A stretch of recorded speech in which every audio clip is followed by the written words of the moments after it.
Welcome back. Today's video is going to be very casual. We're just going to chat with you guys. This is a Q&A as a van life travel couple. I mean, we're going to share a little bit of everything. We've put together a list of questions that we've been asked in the last, 2 years. Yeah. And we're going to spill all the details. And we also didn't share our answers with one another, so you guys are seeing it firsthand. Yeah.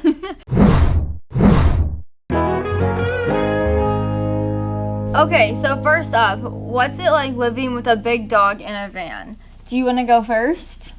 Yeah, I can start. So it's not bad. First, we will mention, like we've said, we have the smallest van that you can really have for van lifing, which is a ProMaster 136. So it's not very big to begin with. And Moose is a big dog. If you didn't know, we have a Doberman Pinscher. He's about 105 pounds. And so he's pretty big. And so it was hard at first. It was really hard at first to figure out how we were going to maneuver 3 of us in there when really Molly is the smallest being in the van. But now that we're used to it, it's not so bad. It's more of like a planning game. Like you almost have to think out like what you're going to do. Like you have to be pretty deliberate in your movements. I think the biggest challenge for, like, in my personal opinion, would be when it gets really hot in the van. He is such a big dog that he pants and makes it extra hot. So just making sure that he stays cool is one of our, I think my biggest challenges, just knowing that he's not going to overheat us as well. It's not like a little dachshund, and then it's like... like Moose is, like, you can feel his hot breath from across the van. He's very, very, very existing. And we have like a cooling color we use. We have our Max Air fan that pulls air in, and we usually try to avoid hot states and areas during the summer just to make sure we're not overheating anyone. Yeah. How do you make money? Do you want me to start with this? Go ahead. Okay, so if you guys didn't know, Tyler Plus Molly is actually a business that we run. We are full-time travel bloggers, travel content creators, and we do a little bit of everything. We have about 7 different streams of income. Do you want to tell them the streams of income, kind of, or do you want me to? No, you go ahead. You start. Okay. I don't want to leave them out. So our first one is our blog. On there, I guess that's part of it. So on our blog, we have ads, affiliate links, and then we do some type of network marketing with Young Living just because we love essential oils. There's something we use every single day. And then, so that's 3 things on our blog. And then we do partnerships and sponsorships with tourism boards and brands. So that's 4. 5 is freelance writing. I like to do that for the Tiny Yellow Bungalow. And then, what's our other ones?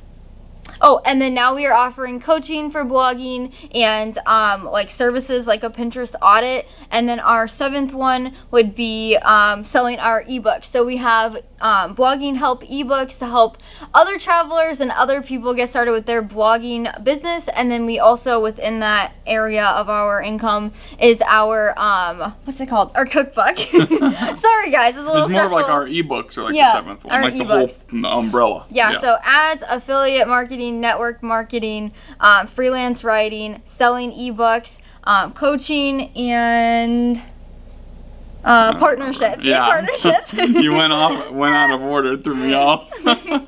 So that's how we make money. We have built this business over the last year, and it's amazing. Yeah, it is really nice. It's really fun to work with these tourism boards. It's really fun to help people with their blogs, things like that. But it is a lot of work you guys don't see from behind the camera. We work a lot, and we work so hard on it. Okay, what's your favorite part about the van? Yeah. And since this is such an informal video, you're gonna see him doing that a lot. I yawn all the time when we film. I don't know why. I think it's because Molly's so cozy, and then we sit down, and I'm just like, man, I am ready to take a nap now. I don't know what it is. But anyway, so you want me to start? Yeah. So my favorite part is the electrical system. You probably knew that was going to come, but I love it so much. So first of all, I think it's just rewarding because I did it all myself with just some help and basically like you're doing the right thing from my dad. So like I did everything, and it's really rewarding to know that all of the electricity that we're using in the van is coming from solar panels that I installed on the roof and batteries that I installed in our battery bank, and et cetera, et cetera. And it's just really fun. It was also really fun to learn that aspect of like building things. I'd never really had much like electricity like knowledge or anything, so it's really fun to like learn all that kind of stuff. But yeah, so I really enjoyed that. It is daunting, it is annoying sometimes, but it was really fun. And then my favorite part about the van is our bed. So at first I hated our dinette system. We never converted it, and if you don't know what a dinette system is, it's where a bed can turn into a lounge area and a table. And it was a bed for the first year of having our van. We never converted it. But it's my favorite place now because I can go from using it to work to going to sleep at night. And the best part about having that bed is sitting there and looking out the window, watching sunrises and sunsets, drinking my coffee or my teas at night, and that is just the best thing ever. I will say that we did make it, I think, maybe 3 times last summer. One of them was when we were right outside of Zion, and we parked and we opened our back doors, and we were able to watch the sunset over like the Zion National Park area. That was awesome. It was so cool. We're like, man, we can do this more, and we never did. Next up, what do you like most about travel? You can say. Okay, I need a minute to think. Okay. I like the freedom that it brings. I really like being able to go out on our own and do things. As much as I love my parents and things like that, it's really fun to get out and like, if we make a mistake, it's our mistake and we need to fix it and things like that. So it's a really fun way to get out there and learn more about yourself. And if you're traveling with somebody else, learn more about yourselves. You definitely learn a lot about the other person, what makes them angry, what makes them happy, things like that. So I really love the freedom and the closeness that has brought us. Yeah. That's what I love about travel. I think I love travel, or what I love about travel most is just going out and feeling a different type of life, a different type of universe. That may sound a little weird, but in the Midwest, you just have your small town, you have your same restaurants, your same people. You go to the grocery store, you see your relatives, you see people from school, and going out and traveling, you're always meeting new people. You're eating new foods, you're in new areas. Here in Indiana, we have corn and fields, which is amazing, but going out and seeing mountains and deserts, it's so eye-opening, and I love that. Yeah, it opens your eyes to a whole new world, because like Molly said, like the U.S. is very diverse in its ecosystems and things like that, and it's really cool to be able to be in the desert or be in the mountains, and being from Indiana where all it is like you said, corn and flatlands, and like you drive 45 minutes to go to an Olive Garden, and that's fancy. Yeah. It's really fun to be out there and be out in the open and see new things. Yeah, for sure. When will you have kids, and will you travel with them? So we don't know when we're going to have kids for sure. We used to think we were going to have them right out of college, just because that's what we thought we were going to do. Yeah, we were like, we're going to have kids right after college. We're going to have 5 of them before we're 30 years old. Yeah, that was just like our plan. That's kind of what we wanted to do. Yeah. And that obviously didn't end up being that way, which is fine. I'm happy with the way that we've decided to go with our life. But I don't know when we're going to have kids. But traveling with them is definitely not going to be in a Ram ProMaster 136. No. Probably not even going to be in a van or even a school bus. We're not sure. We're really interested in like those Class C's or something like that, I think, where it's like it looks like a semi on the front, but then it's attached to like not a huge RV like, that would take like $700 to fill up, but something kind of like that size that's already done. Because as much as I loved building out a van, I do not want to do it when I'm dealing with kids. So I definitely would rather have one that's already finished. And having a van with kids, it's very doable, and there's a lot of people that go and travel with it. Same with school buses and things like that. Yeah. But anyway, so traveling with kids is 100% going to happen when we do have them. We think that, or we hear all the time, you better travel before you have little kids. And it's just like, no, because when we have kids, we're going to travel with them, and we want them to see the world. Yeah, definitely. Okay. What's something we don't know about you? Do you want me to go first? Yeah, go ahead. Let's see. There's probably a few things. Growing up, I grew up on a farm. We had 2 horses. We had 3 goats. We had chickens, rabbits. I'm trying to think what else. We had ducks. And me and my little brother did 4-H for 12 whole years. I used to do horseback riding in 4-H, and I loved it. I miss it every day. Yeah, one other thing that she's not telling you that she always tells me, her very first year of mini 4-H, which is like before the big kid 4-H, she did every single project possible. In kindergarten, I think there was 26 possible, like, divisions because you couldn't really do animals. And so, well, you could do animals, but in our exhibit area of the fair, there was 26 projects. And as a kindergartner, I signed up for all of them. My mom wasn't happy. I know she's watching, but I did them, and it's so cool that I did that. Yeah, Molly is a big overachiever. That's really what it boils down to.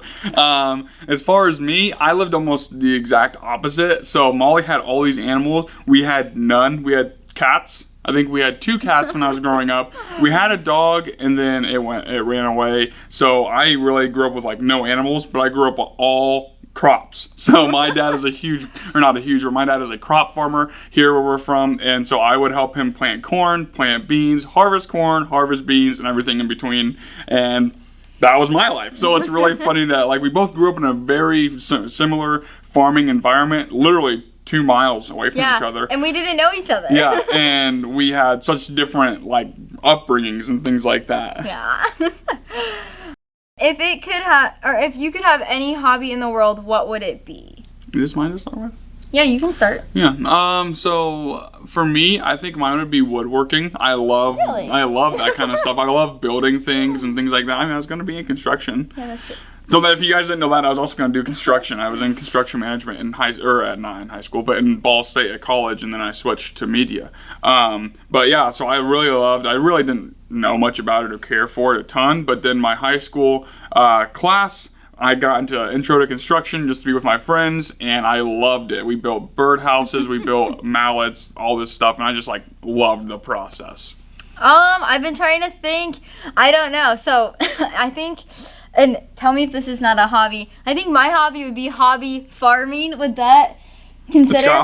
It's got hobby in the name. I don't see why I put it. I don't know. When I was a little girl, my mom and dad let me have a little section of our garden, and I was able to plant my own little area of like beans or corn, and I had to make sure my corn was straight and my beans were straight in rows, and I've just loved that. I've loved animals. I love plants.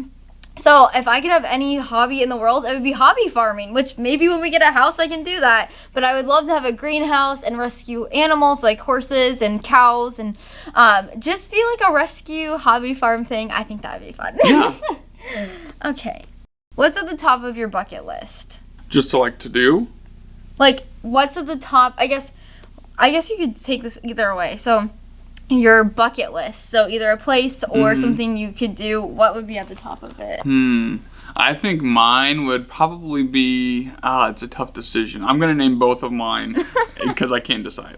It's either going to be skydiving or it would be like swimming with the sharks in the cage and stuff like that. I thought you said you didn't want to do that. No, I said I would love to do that. You and I are on the same page on that. But those are my 2 things. I don't know which one I'd like to do more. Jumping out of a plane sounds, I think, more fun personally, but I don't know. I don't want to do that. I'll do the shark cage diving, but not the other. I think mine would be snorkeling in the Maldives or hiking in the Swiss Alps. I've always wanted to do both of them. I've always wanted to travel international, and ask this guy, I wanted to go to the Maldives since the day we met. Yeah, she wanted to go there for our honeymoon, and she wanted to go there for our 1-year anniversary. It's a tad expensive. She keeps bothering me, and it's really expensive. Yeah. So it's going to be a while till we go there, but we will eventually. And then, can I add one more? Yeah. If there's another one, it would be hiking to Everest Base Camp. Not hiking all of Mount Everest, but just hiking to base camp. That's something I've always wanted to do. Yeah. Oh yeah, I forgot. We usually turn the camera off. I forgot. Okay, are you getting another dog? Is this for me or you?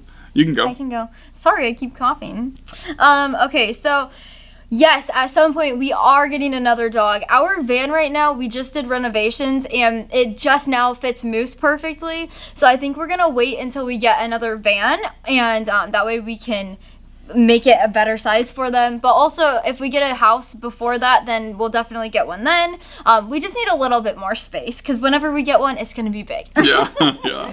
Do you have anything you want to add? No, I think that's about right. Yeah, because we do want like a German Shepherd or a Bernese Mountain Dog or another Doberman or things like that. So yeah, it's not going to be like a little like I don't know. Something. We would like to get a Corgi, but yeah, that's true. I was like, I could hold it on my lap in the van, but no. Yeah, so I mean, like, I think you're right. We'll definitely wait until we have like either a bigger van or a home base, and then take it with us when we go places as well. Where do you want to have a home base? Oh, perfect. I'll take that from you. Okay. So I just mentioned it, but our home base, we're not sure yet. But we love the Tennessee area. Eastern Tennessee. Yeah, we love that place. So that's definitely an option for us. Yes. Go ahead. We also like the Colorado Springs area. It's just like you get the Garden of the Gods, but you're pretty close to the Rocky Mountain National Park. We love that area a lot.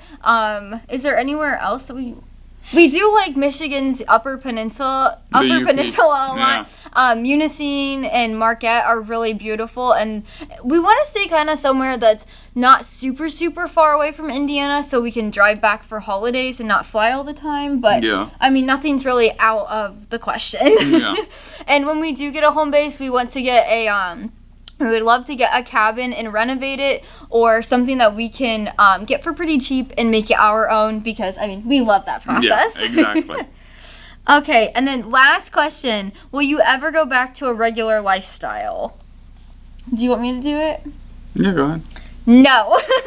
The simple answer, no. We will never go back to the regular lifestyle. I think it's meant of, like, when people ask us this, I think it's, will you go back to a 9-to-5 job? Will you get a house and settle down and never travel and have babies and just stay put? And I just don't ever see us not having an adventure rig of some sort.